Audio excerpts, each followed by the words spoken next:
NASCAR's Crown Jewel event delivered a bunch of different headlines, a very emotional finish, a very happy winner in Daniel Suarez, and yeah, wonderful tributes, including after the race, the late Kyle Busch. And I think it's great that it was a KBM alum that won. I think it was great the way that they built up to the start of the race as well, having the Busch family all there. And the tributes that they had, the way that they put the production together, the way that they ran the race was absolutely wonderful. Because it meant that the race itself, whilst being in a way in his honour, also felt like its own race, felt like its own beast, the longest race of the NASCAR Cup Series season. We didn't run the full 400 laps, but we didn't need to be able to have just a beautiful day. There were some drivers who had some rotten luck. Zilich and Cindric, that was a massive wreck. It was good to see both drivers get out of it okay, but obviously both cars got totaled. Chase Elliott had his hit. Ross Chastain has his hit. Timmy Hill had a fire.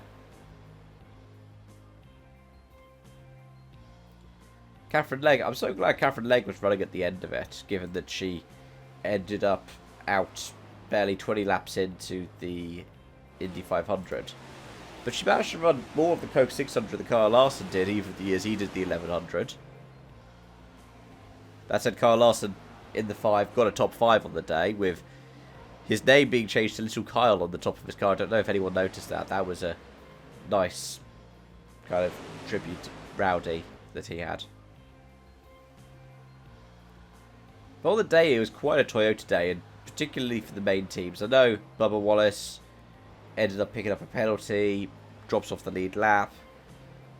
If we'd had a couple more cautions and kept green, he would have been on the lead lap at the end of it, because him and Herbst would have been the first two lucky dogs. Heck, Hoceval dropped a lap and led a handful of laps on the day. When you looked at who was up front for the majority of the race, I would say, you'd see Bell, Hamlin, Reddick and Gibbs. Each of them leading over a dozen laps. Heck, Reddick did lead the most of the day at 119.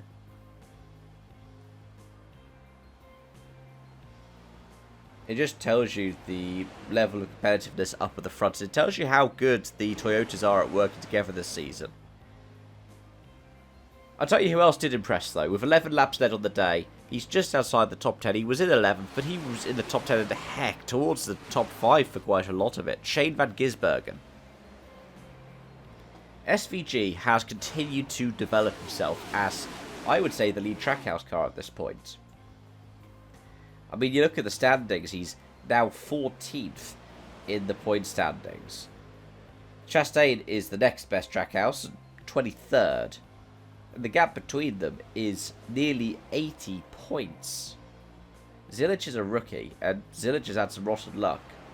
He's 90 points behind Chastain, but he's got less than half the points of SVG.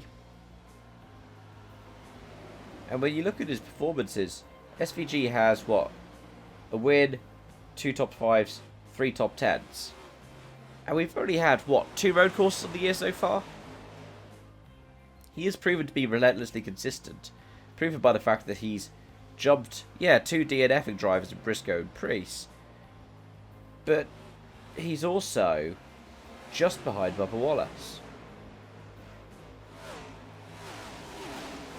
So it's a good run. It's a good run that SVG has on the day, and he ends up coming out of it with 33 points, which is, what, 8th? In terms of points on the day, ahead of Logano, ahead of Byron, ahead of Smith, who are all in front of him. But I think the man at the moment has to be Daniel Suarez. It's great for Spire to pick up a win, especially because Kyle Busch's last win was for the Spire truck.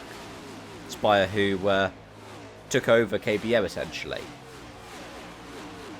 And heck, it's been good for them because it's their second win this season in Cup. With a win also going the way of Carson Hocevar.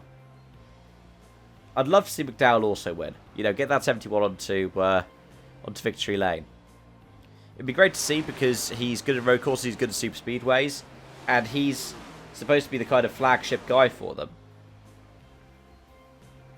But heck, he has still managed to remain consistent. And if you look at the standings, McDowell is 20th. He's on the outside looking in, but not by too much. It's, what, about 50 points? In the meantime, the other two drivers are 9th and 10th. 356 for Hocevar, 350 for Suarez. And oh, Tyler Reddick? Yeah, Denny Hamlin might have eaten into his points advantage. But he's grown the gap over Blaney. He's still got 122 points of advantage. And, yeah. Where does that put us in the season now? That puts us halfway into the regular season. That's impressive considering he's not even in the top 3 for laps led. Bell's led 369. Larson's led 513. Denny Hamlin has led 699. Reddick's led 320. But yet he's still comfortably head and shoulders the winningest driver on the year. 5 wins. The next highest is Chase Elliott on 2. And on top of all of that, he comfortably leads the series now on top 5s. 9, the next best is 6 for Hamlin, 5 for Elliott. And top 10s. 10 of them from 13 races.